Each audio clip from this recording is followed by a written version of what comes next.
Hello guys and gals, and welcome back to another episode of Creepypastas. Yes, Creepypastas, the non-gaming ones. This one is pretty lengthy, if you can tell by the time code below. I mean, holy crap, it's one of the longest episodes we've done.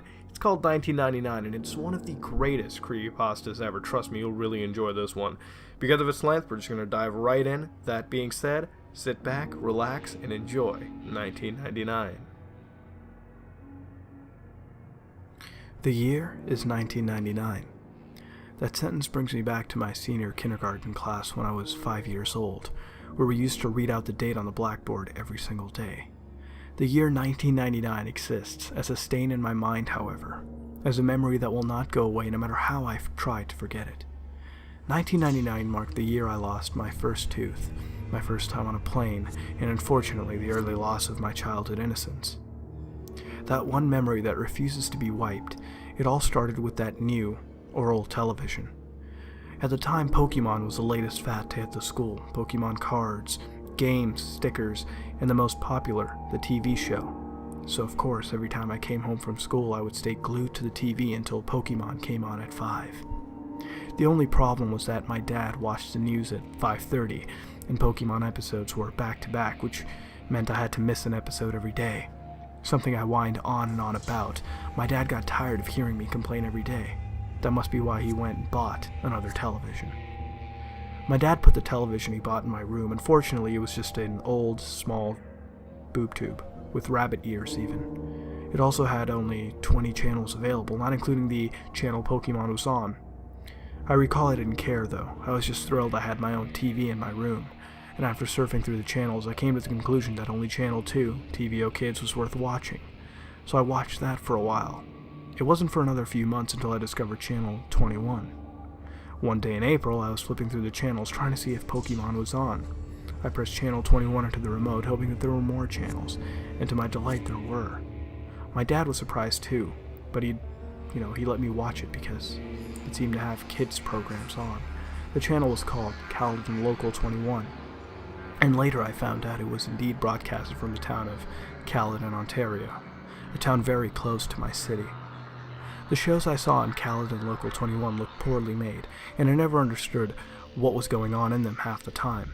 However, though, as I grew up, every time I thought of that channel, I realized more and more how messed up the shows were, and I had to ask myself, what the fuck was I watching? The following is a list of shows and episodes I remember seeing on Caledon Local 21. How I remember such detail even disturbs me, but I guess things like this stand out in your mind for a while. There were only 3 shows I could find on the channel, probably because the channel was only operational between 4 o'clock p.m. and 9 o'clock p.m. April 1999, Booby, Episode 6, Together.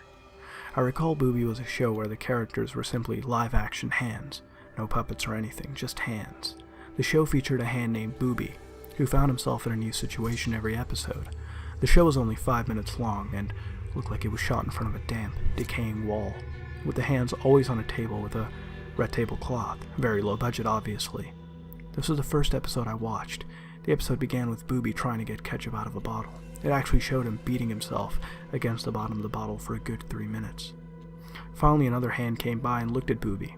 Together, the other hand said, and it began beating the bottle as well until some ketchup finally squirted out all over the table. I remember chuckling slightly at this part.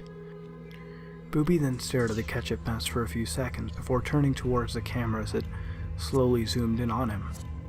Mr. Bear's Cellar, Episode 12, a very sketchy name if you were to look at it nowadays. The show featured a guy wearing a bear mascot costume who would get a new visitor into his or her cellar every day. It was always a kid. The show was filmed with a camcorder, not a very good one either. The police asked me a lot of questions about the show. The episode started with Mr. Bear sitting at a table, playing checkers by himself. I didn't recognize it at first, but the table was the same one from Booby. He just sat there playing for a bit until there was a knock on the door. The camera was then looking up the stairs to the door, where there was another knock. Mr. Bear climbed the stairs and opened the door to reveal 2 young children. One was a boy about my age, and the other was a girl who looked about 8. Mr. Bear danced in delight, and then started to talk to the kids. I couldn't hear any of them that well, I remember. Mr. Bear then led the kids into the cellar, which was quite dark, only lit by a small oil lamp on the table. I can't really remember that much more, except him singing a song which I couldn't hear too well either, probably because of that large bear mask. The episode ended with them playing hide and seek, with the kids hiding in a closet and Mr. Bear counting. May 1999, Soup and Spoon. I don't even think this was a show, it might have been just a special movie thing. All I know is I stopped watching Khaled and Local 21 for a while because I thought this show was too stupid. Especially since Pokemon now came out at 4:30 and 5. I don't remember much of this, but it showed a can of soup and a spoon both attached to strings, swinging back and forth, as if someone was holding them and dangling them in front of the camera. Interestingly enough, the show was shot in a basement, which looked just like the one used in Mr. Bear's cellar. Like I said, I can't remember much. The only thing I can remember clearly was the end. The entire thing was only half an hour, and just included stuff I found stupid, such as a spoon chasing the soup around trying to eat him. The ending showed a table, the one from, Booby once again, and about 7 kids sitting around it, each with a bowl of soup in front of them. They were sitting and looking at the camera with confused, almost frightened faces. The cameraman then held a can of soup in front of the kids and said, "Spoons ready?" And then it just stopped. July 1999. It was summer and I hadn't watched Channel 21 for a while, until one day when I slept over at my friend's house I decided to check it out again. My friend had gotten a TV in his room for his 6th birthday, so we stayed up very late. For us, 9:30 was very late, and watched television. That's when I remembered Channel 21 and brought it up to my friend. We decided to see if it was on, and to our surprise it was. They must have changed the broadcasting time. Mr. Bear's Cellar, episode 23. This episode was entertaining for my friend and I, mainly because it actually had swearing. However, now when I think of the episode, I realize something was definitely wrong when it was filmed. The episode started with the camera on its side, while it was facing Mr. Bear, who was walking upstairs to the cellar door. The camera then blacked out for a second before fading in, back upright and facing Mr. Bear. There was another kid talking to him, but this kid looked about 11 or 12. He was talking to Mr. Bear for a while, but I couldn't hear well, again with a crappy camcorder, until the kid started raising his voice. The kid was saying how it was late and sister had to go home. You could also hear more voices in the background. I remember Mr. Bear clearly saying, "Get the fuck out, you're not invited," with a deep voice, muffled by the bear mask. I remember my friend and I looking at each other and laughing at the mention of the forbidden F word. But the episode got weirder. The kid began climbing the stairs before turning around and saying how he was going to call the police. Mr. Bear began breaking into a run towards the kid, who started screaming and running as well. The camera then cut out, and that was the end of the episode. The channel then turned to static shortly after. Booby, episode 42, Playing with Scissors. One rainy afternoon I was bored and I decided to watch Channel 21. When I started watching it, some show about a guy sitting in an armchair was just finishing. I forget what it was about though, but when I first saw this episode, I thought it was for teenagers because it had blood in it, and was very gross. When the police told me everything, I now know who the blood belonged to. The episode showed Booby in another hand with a ribbon around a pinky finger, Booby's girlfriend. Booby was holding scissors and hopping around back and forth while his girlfriend slowly swung around aimlessly. Another hand shot into the scene. The hand was smaller though and was jerking around violently as if someone under the table was forcing the hand, and I later found out that this was the case. Scissors are very dangerous, kids, so hold them safely, Booby said to the camera. I noticed I could also hear muffled screams, but I wasn't sure where it was coming from because of the bad sound quality. Booby's girlfriend grabbed the smaller hand, which was thrashing about, and Booby went at it with the scissors. He started with the thumb. He opened the scissors wide and clasped them onto the thumb.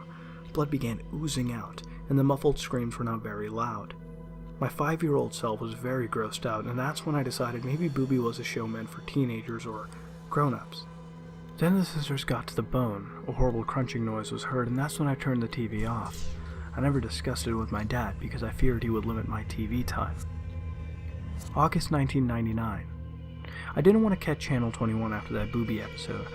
In August I grew more curious to see Mr. Bear's Cellar for some reason though. The last episodes I saw was weird, and had swearing, which also made me think the show was meant for teenagers. Nonetheless, I flipped on to Channel 21 when my dad was busy. Mr. Bear's Cellar, episode 28. Apparently this episode had been playing the entire month of August. It was studied by, the police a lot. The entire episode was just Mr. Bear sitting in a chair talking to the audience. "Hello kids, do you want to visit my cellar? If you do, please write me a letter at this address." The screen then switched to a white screen with multicolored letters reading the address, and what was remained for the rest of the episode. And guess what I actually did? I sent Mr. Bear, or that sick bastard who portrayed him, a letter. I did it out of curiosity mostly. My dad was okay with it because he thought it was a legit kid show, but then again he never saw any of what was on Channel 21. So I wrote a letter using my best writing possible. I think I just said how I wanted to meet Mr. Bear and if Booby also lived in the cellar, so my dad sent the letter to the address Mr. Bear said on the show. It stayed on all day anyway for some reason. It took about a week to get a response, which I was surprised it did. I still have the letter I received August 15, 1999, and it reads, Dear Elliot, thank you ever so much for your letter. I would love to have you in my cellar. We play games, watch movies, and go fire camping in the middle of the woods. And yes, Booby does live in my cellar. He's a good friend of mine. Come to my house at, the police cut out his address, Caledon, Ontario, Canada. I look very forward to having fun with you. Love, Mr. Bear. I cannot believe my dad never found this sketchy because he actually took me to the house. And then that's when the police became involved. Those endless questions, those pictures of terrified kids, the woods. This brings me to why I'm writing this blog. That psycho and his friends did some fucked up shit back then. And now it seems like he's trying to get into contact with me again. The entire police thing is coming back. It's brought back 1999 to me, over a decade later, and it's happening again. People have been emailing me exactly what was happening in 1999, and I'll get to that. Those weird TV shows I was watching apparently were meant to attract kids to Mr. Bear's house. What Mr. Bear did shocked the entire town. My dad actually drove me to Caledon along with the address Mr. Bear left on the letter. The house was actually in the outskirts of the town, in the open farmland. I still remember that house. It looked like an older farmhouse that looked like to, had been built in the early 1900s. The windows were all boarded up, and the house looked like it was in a state of disrepair. And as we walked up to the house, I remember my dad checking the address over and over again and looking at the house in disbelief. Then the door opened. I expected Mr. Bear to be at the door, but I was surprised to see a police officer emerge from that creaking doorway. The officer began talking to my dad, while I quickly asked if that was Mr. Bear's house. The officer's face cringed slightly and muttered, "Oh God," or something like that. He started talking quietly to my dad, so I couldn't hear, although my dad told me to go to the car anyways, and then we just went home. My dad was quiet the whole way, and I felt something strange had happened. My dad never told me what happened for a while. I forgot about it anyways, too. Channel 21 no longer came on. And when I asked about it, my dad would not acknowledge its existence. I think it was when I was 13 when I learned the truth. I remember Channel 21 one day and asked my dad about it. I guess he finally decided I should hear the truth. Caledon Local 21 was a local TV channel that ran from October 1997 to 1999 in the Peel region of Ontario. The entire channel was made from a house in Caledon, the one I visited, and run by a man who was not really known by anyone in the town. The channel was only available to older TVs because the signal was the only one that was picked up by rabbit ears, or weaker frequencies. The man created all the shows on the channel, all of which were kids' shows. His hand was Booby, he was Mr. Bear, and he was a mysterious cameraman. The real reason he created the channel was more disturbing than what was originally thought. As you might have already guessed, he kidnapped kids and held them in a cellar. But while most people thought he was a serial child molester, he really wanted to use the kids for another purpose, and the day I arrived, the man had fled his house the night before. The day before the police went in for their investigation, I wasn't the only one who was watching. Sorry for not answering any questions for so long. I haven't accessed my email account for some time. Anyways, let me finally set things straight about what I know. Back in October, I visited the house previously owned by the man who ran Caledon Local 21. 2 women lived there, operating a daycare business. How ironic. Now to answer the questions you guys emailed to me. Question number 1. Who else watched Caledon Local 21? I know other people watched it for sure, including those kids who wound up at Mr. Bear's house, and after some Google searches I found a few people on the Neo-Seeker forums who were discussing shows from Caledon Local 21. They talked about the kids shows I watched, but also 2 other shows I'd never seen before. A user named I Am Real Life seemed to know all the shows that were broadcasted on Channel 21, and here are the 2 I've never heard of. The Fallen Angel in Life, described as a fairly boring show with a guy rambling on and on in front of the camera, about how we must please Satan and appease him before it is too late. And then Paint with the Soul, described as Blair Witch-like. Consisted of a cameraman wandering around a forest at night, doing nothing particularly interesting. I'll always go looking for the conversation and see if I can, get that link. But moving on to the next question, where's Mr. Bear, or the guy who wore the costume? If I did know, I would have said earlier, but I have no idea where the guy is, if he's dead or alive, hopefully dead. When I see my dad's friend next time, I'll ask him about this. Maybe I can get a more definite answer. The final question is, what did Mr. Bear do to the children? This is by far the most common question I've been asked. I found this out in October as well via my dad's friend, who is a retired Caledon regional officer. Apparently the man playing Mr. Bear took the kids out of the house and into the forest nearby. What he did there, police are not exactly sure how it happened, but 16 charred bodies of children between the ages of 4 to 13 were found in a 15 by 15 foot ditch deep within the forest. My dad's friend did not want to go into exact details, but I'm seeing him next Thursday anyways, so maybe I can extort more information from him then. That's all I have for now. Thanks for keeping an interest in my blog. I'll try to gather as much information as I can for my next post. I've actually been getting pretty interested in this myself. It should be my right to know what the hell happened. I'm sorry I haven't posted anything for a while. I kinda lost interest in the blog since I hit a standstill while looking for more information about the identity of the owner of Caledon Local 21. However, a few weeks ago I struck gold. I found some answers, surprisingly, from the father of a kid I used to babysit. He lives just across my street, and I used to look after his kids when they were younger. He currently doesn't have a job either. He used to live near the woods outside of Caledon and witness the owner's activity in the mountains. His name is Anthony Polo. When he lived in the small bungalow outside the woods, he would often venture into smoke a joint of marijuana or two before returning to his work as a wood craftsman. Polo described that sometimes he would hear voices of children coming from deeper within the woods, as well as a glowing light off in the distance. Polo told me these events started in late 1997. This is around the time Caledon Local 21 began airing. He apparently became annoyed by this happening every once in a while and actually went to investigate. Polo then described what the whole scene looked like when he got there. There were a group of kids, he said about 13 to 17, aged 5 to 12, gathered around a large fire pit with a burning fire. With them was a single adult. Polo talked to the man, noticing his unusual, unkempt appearance of a crack addict, as well as his constant twitching, and asked what he was doing out in the forest with children. The man said they were on a camping trip, something they did frequently.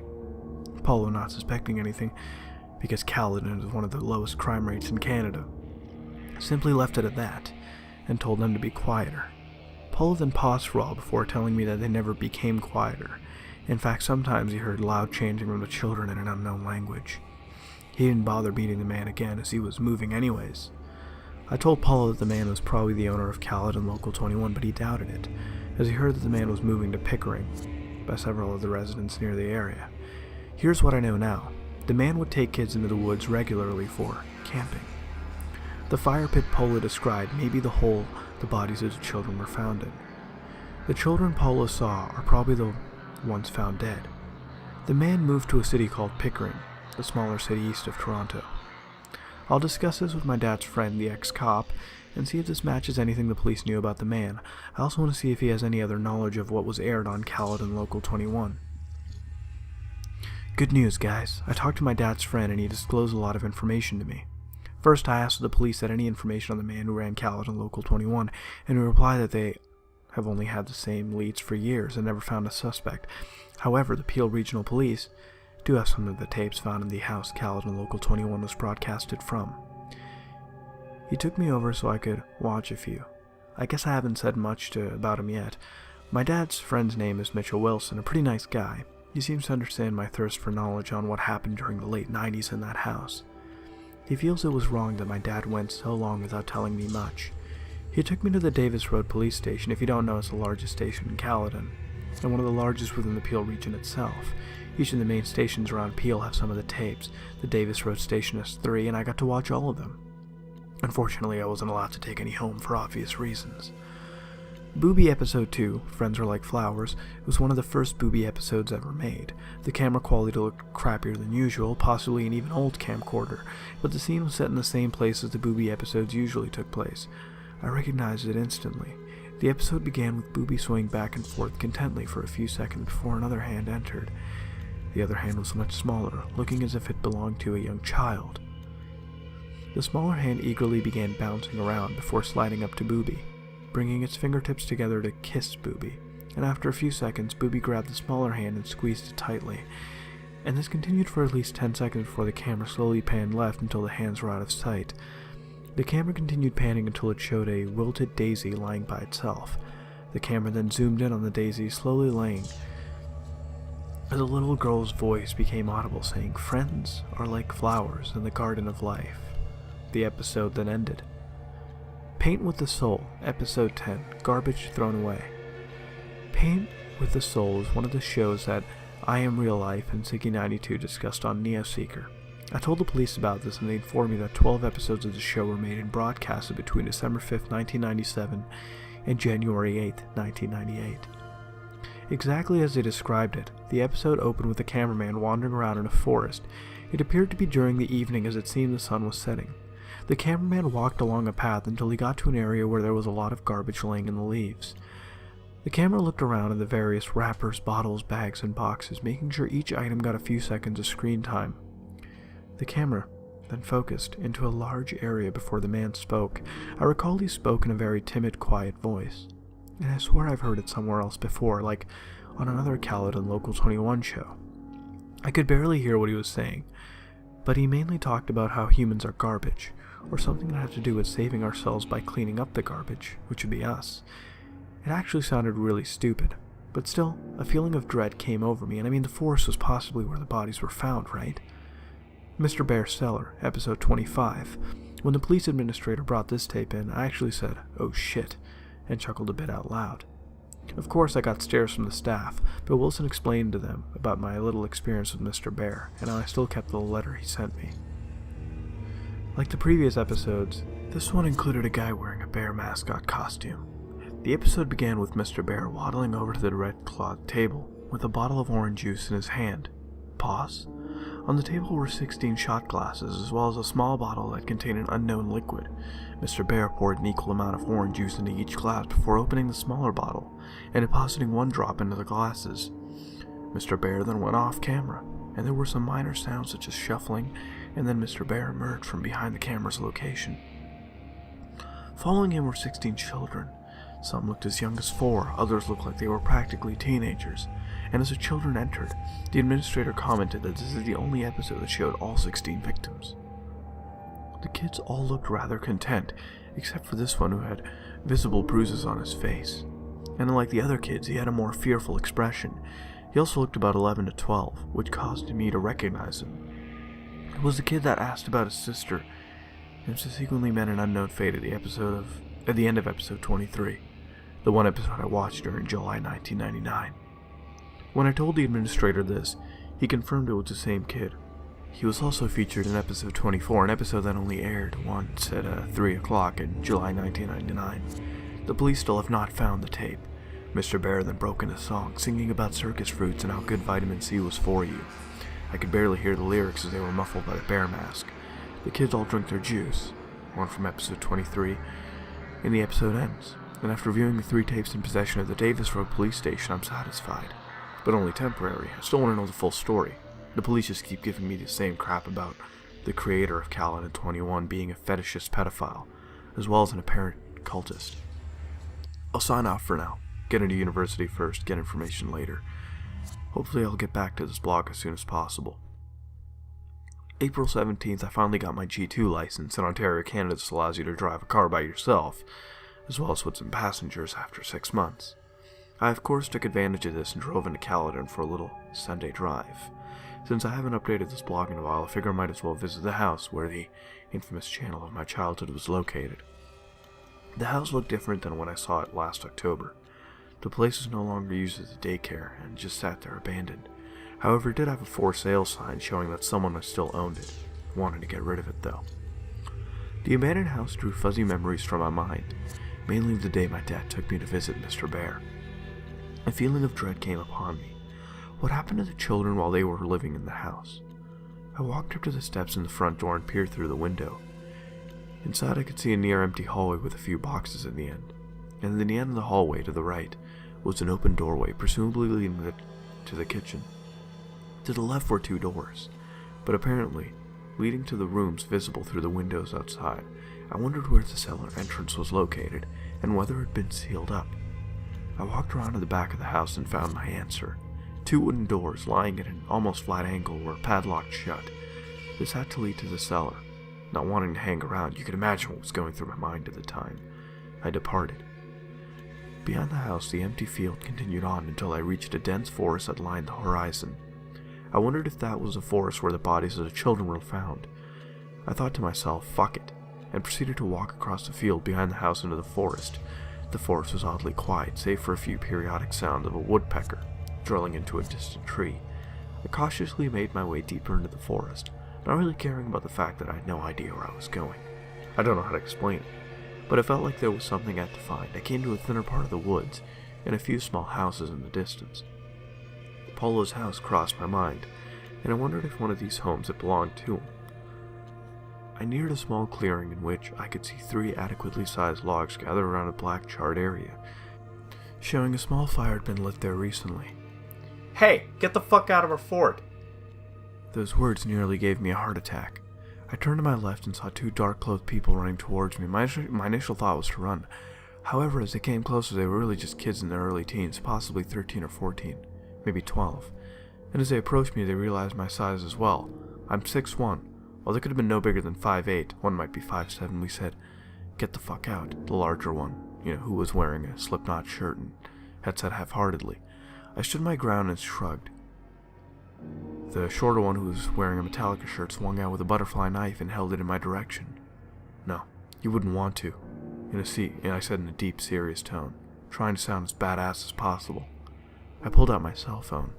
The 2 kids withdrew, the one in the Metallica shirt putting away the knife. "Look, dude, we don't like people in our fort, so can you just go?"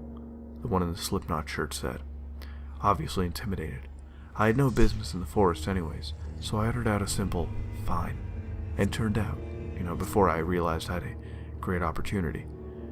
"Did either of you hear of a guy who murdered a bunch of kids in these woods about 13 years ago?" I asked the kids. The 2 looked at each other in confusion before the one wearing the Metallica shirt answered, "Yeah, everyone knows about that guy," he said to me as if I were stupid. The kid in the slipknot shirt continued, "He still lives around here, in the storm drain. My big brother's friend says he saw him in a bear costume once wandering around the forest at night."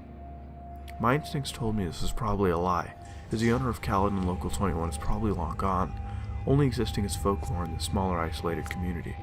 However, as a human, the thought of a mysterious unknown sparks interest within. "And where is the storm drain?" I asked, just out of curiosity. I actually didn't believe the kid's story. The kid in the Metallica shirt stared at me for a few moments, his eyes seemingly full of annoyance yet curiosity for me. "You're not from around here, are you? Why'd you even come here?" Now, I do admit I was slightly startled by the nature of the question. However, I figured I might as well explain why I was there, just in case people mistook my intentions. I told the 2 kids about my experience with the man in Caledon Local 21, and that I had to come to maybe seek out some sort of closure. Though even I wasn't exactly sure. The kids seemed familiar with the channel as they smiled and looked at each other when I mentioned it. They also became more understanding and gave me a detailed description on how to get to the storm drain. Shortly after, I decided to just turn around the way I came and back to the house, leaving the kids to their fort. But now you're probably wondering how I left such a detail out about what the kids told me just now. Is it because I'm choosing to conclude what I've gathered now? Here's what the kids told me in detail. The storm drain lies ahead of the kids' fort, the same direction I was heading.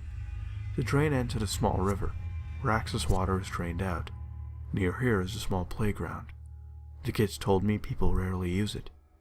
The man supposedly lives in a large pipe that rainwater drains out of. People have seen him, although always either wearing a bear mask or the mask with the full-body bear costume. I do not believe this is true, and in fact simply a myth made by the residents of Caledon. The story does not seem plausible in any way. Why did no one call the police? Didn't this guy look suspicious? And other questions like these leave the story invalid. I may visit the storm drain, not because I believe the story, but because I want an excuse to visit Caledon again, so this blog doesn't die. With no more tapes to watch, I don't know what to talk about anymore. Thanks for continuing to support me in my blog. I know many are looking forward to more information about what happened in Caledon during the year 1999, so I will do my best to continue my research into the topic. Elliot out. Wow, nearly 5 months since I last updated. I'm guessing everyone pretty much thinks I was dead, right? Thankfully I'm not, but in all seriousness, I really have been busy these past few months, and a blog about something that could have killed me as a kid is a little low on my current priorities list. As of now, I'm living in Waterloo, Ontario, attending the University of Waterloo for computer engineering. Yeah, I'm a keener. As you can imagine, engineering is no walk in the park, so obviously I nearly forgot about this blog, but as you can see now, I'm back. I remembered to visit the storm drain the kids from the Caledon Forest told me about. It was out in a clearing between the wooded areas, nearby a marsh. Unfortunately, I found absolutely nothing save for a turtle that retreated into its built-in home when it saw me. I snapped some pics of the pipe, which I posted as well. Also, let me tell you, it's not a storm drain, like they said it was. It was a simple pipe, possibly channeled the nearest access water from the marsh. When I returned from Caledon, however, I simply kept putting off uploading everything until I forgot about my blog. It just didn't seem important anymore. Please forgive me. It wasn't until only recently that I'm now interested in my case again, and on September 10th, I received an email from this email address, returntheb@hotmail.com. Funny, am I right? Well, it gets better. I'm going to copy and paste the exact email this guy sent me. Dear Elliot, my dear, dear boy, I've missed you so ever much. Oh, how you've grown. Your twinkling eyes have stayed the same, however, those eyes looking for adventure. Oh, how imagining them brings warmth to my old bare heart. The day you came to visit me, I felt so happy. I wanted to go out and pick strawberries. You told me you would come looking.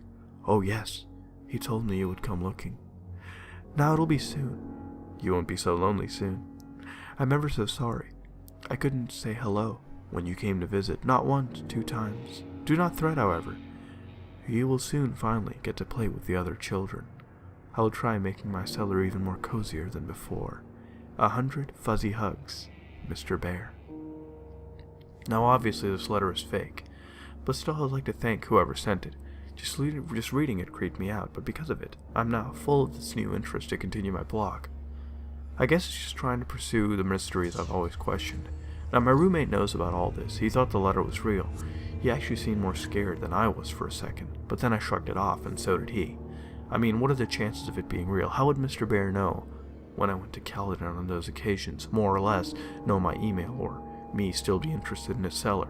I'm gonna send a reply to return the bee. Wow, just looking at the email address, you can tell someone wanted to freak me out. It didn't really work though. Although to whoever you are, thank you for sparking my interest back into the full matter. Maybe I can find out more about what happened to Mr. Bear. Hopefully, because although I didn't buy that email, part of me still feels anxious. Thank you for all those who are still following me and have become avid fans. You are also why I'm choosing to continue this. Thanks, guys. Wow, I can't believe this blog hasn't been deleted yet. I haven't posted anything for so long. I have my reasons and I'd rather not discuss them yet. It's been rather traumatic for me. Some of you were right. I shouldn't have gone back trying to relive the mysteries of my childhood, but I couldn't resist. It's been over a year since my last post and a lot had happened. Let's recap where I am right now, with regards to the whole Mr. Bear incident. Returntheb@hotmail.com is no longer in use. I tried replying to the email, but I got no reply. I tried again back in March, still no response. I've actually moved up to Ottawa, capital of Canada for those who didn't know, for university, so I haven't been back to Caledon for home or in the Peel region for a while. I had my reasons for leaving, as you could guess why. I've had to make a new email account because people keep prank mailing me pretending to be Mr. Bear. Thanks a lot, guys. Not. Why have I ventured back to this blog? Mitchell Wilson, remember my dad's ex-cop friend, gave me a phone call on the 23rd of October about a tape that was found in a branch of the Brampton Public Library. Brampton is my hometown, in case you haven't picked up on that. He claims he isn't allowed to either, just discuss the content of the tapes with me, because it's still evidence, but he asked me to come check it out when I return home. The tape got the gears grinding again because we all know what was the last tapes I saw. I can only imagine what can be on it. I'm guessing it must have to do something with Caledon Local 21. I guess I just wanted to say I'm continuing this blog and thank you for anyone following it. I don't know when my next entry will be, but when I see the tape, I'll write what I find. I don't know what to expect, but the idea of seeing another tape has gotten me interested in the whole mystery all over again. Elliot. It's been a long year for me. University has been giving me the usual sleepless nights, especially since I transferred to Ottawa, which is the place to party. Sarcasm. But now I'm back home, with my dad in Brampton, the town I grew up in. I got home on the 18th of December, and I've been visiting with friends and family. Or at least that's what I would rather have done. Now that's festive holiday cheer that I usually have at this time of the month is absent. To answer the hundreds of emails and comments I got, yes, I did see the tapes that my dad's friend promised to show me. The tapes, however, act as a curse. I want to know more, yet I want to know everything. I couldn't help it. I needed to see those tapes. Not for myself, but for all of you guys who are just as intrigued as I am by the ominous man in a bear suit from my past. However, after viewing those tapes, I feel the pit of dread deep inside me once again, the feeling where I know that all those kids in the videos are dead, that I could have been one of those kids, and that humanity is a dark, dark place. If you haven't skipped the paragraph for the juicier details below, thank you for listening to my rambling. On Friday, Wednesday, January 1st, I called Mitchell Wilson and asked if there was a time where I could come by and view the tapes. Things were pretty slow at the station because of a snowstorm, so he said I could come down any time that day. The tapes were located at a branch not too far from me, so I braved the slushy roads and terrible Brampton drivers and made my way to the Peel Regional Police Station, located at the Bramalea City Center. I met Wilson at the front desk, where he then led me up to the second floor and onto a small office. He instructed me to have a seat and wait while he went out and got the tapes. Before leaving the office, he returned to me and said, "I know you're curious, but you sure you want to do this?" Of course I did, or at least thought so. Besides, Wilson's friend had pulled a lot of strings to get me in there, and I didn't want to waste the opportunity. The particular station had 4 tapes on hand. I was only allowed to watch 3 of them. However, the 4th tape was apparently too damaged to be played on a VCR. Paint with the Soul, Episode 3, How to Dust a Room. I'd almost forgotten about this show. Again, I never did see it on TV, but I did see that one episode of the Caledon Police Station. The episode opened up the camera panning around a small empty room. There was a window on the opposite, wall of the door. However, it was light out. The cameraman walked towards the window, revealing a small clearing before a dark, thick forest about 15 feet from the window. The camera panned around to face the door and finally spoke.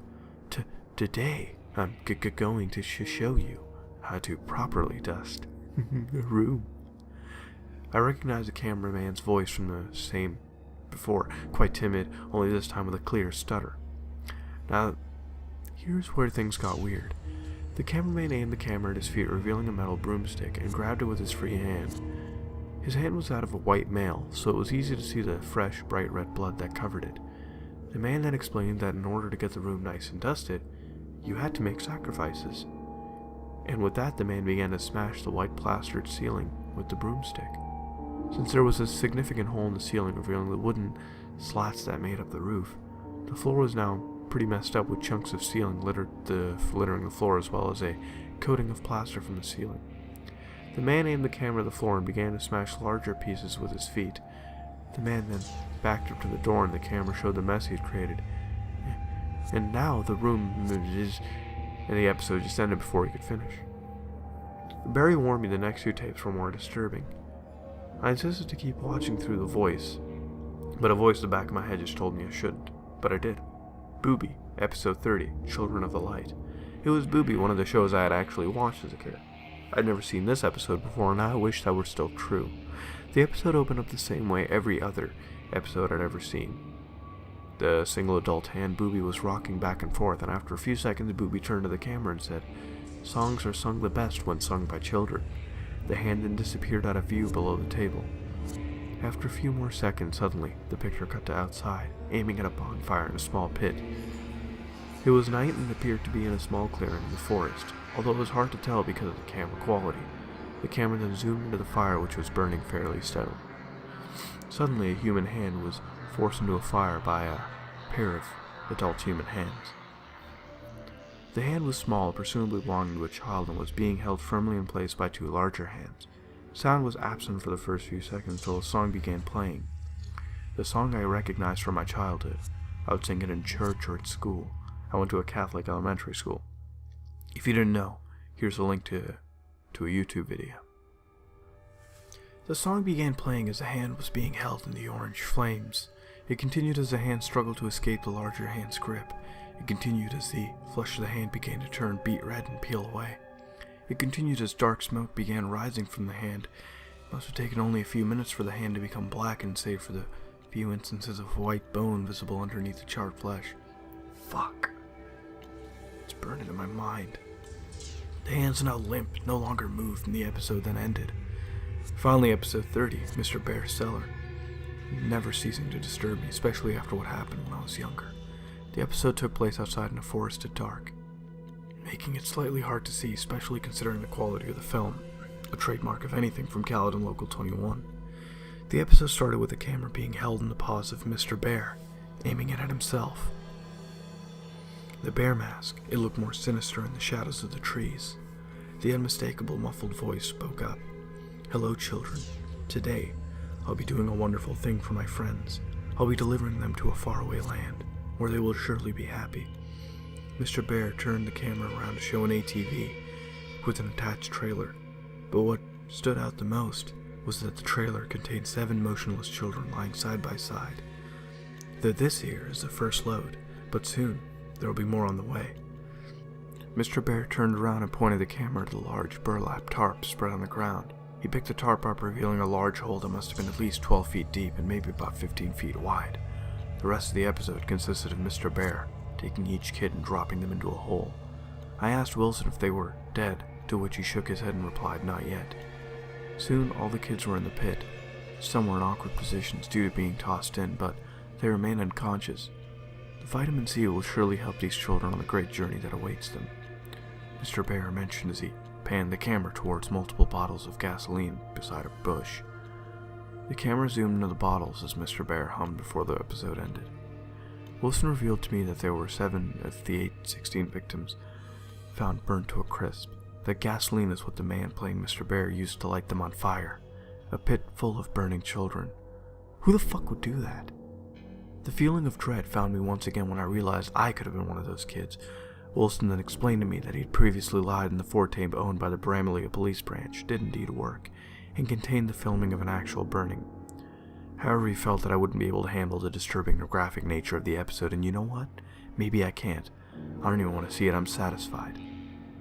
But I just need some time to get myself together. The thing is, the man who ran Caledon Local 21 is still out there. More to come soon. Once upon a time, there lived a boy named Elliot. Elliot was a clever boy who loved playing with his friend. One day, he watched a lovely television show about a bear and his children friends. The children loved helping each other, as good children should, but they also loved the bear. The bear loved the children since the children were so good at helping him and the fallen angel. The children and the bear wanted to play forever with the help of their friend Booby, but the fallen angel needed even more help, so the children had to give the ultimate sacrifice. Because that's what friends do, Elliot. They help each other. Help us, Elliot. Burn with us, Elliot. I want you, Elliot. He wants you, Elliot. Come back to my cellar, pretty please with sugar and icing on top. Mr. B. Well, this is probably one of the longest creepypastas we've done, and you know what? This is fucking amazing. Because I won't lie, I haven't had that itch for a while when I read these. You know, that search for the truth, that curiosity. Here it was captured very beautifully. Now, this does hit close to home. Hell, I live in Brampton and I work in Toronto, and Caledon is like an hour away from me. And I've been there for work at times too. It's crazy, and you know, just location-wise, it all fits perfectly. Now, the TV channels, if I know anything about analog television broadcasting, it is possible over the air. You need some specialized equipment to do it. Not really specialized, it's really cheap to even get. So obviously, you could transfer the proper bandwidth over the airwaves and go to the rabbit ears, as they so eloquently put it. And trust me, it's easy to set an analog channel. Hell, if you want a video, I can do a step-by-step guide on how to create your own television channel. Hell, we could be on TV, but, you know, that's a whole different story. That's entirely possible, and from a realistic standpoint, for a guy like me who works in television and film, I know it's entirely possible at that end. Now, the Satanism and the use of children was, you know, done so beautifully when you saw how it melded so wonderfully at the end with that poem and everything.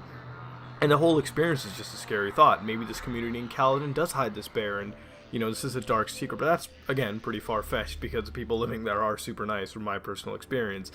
But the bear, on the other hand, is a fucking super creepy mess. I mean, when you think about it, it's not like it's trying to be creepy like, you know, somebody in a mask or some bullshit like that, but it's picturing just a man walking around in a fucking bear costume or like a bear mask. It's just super weird, and it's surreal when you think about it, just living in a pipe when you picture that.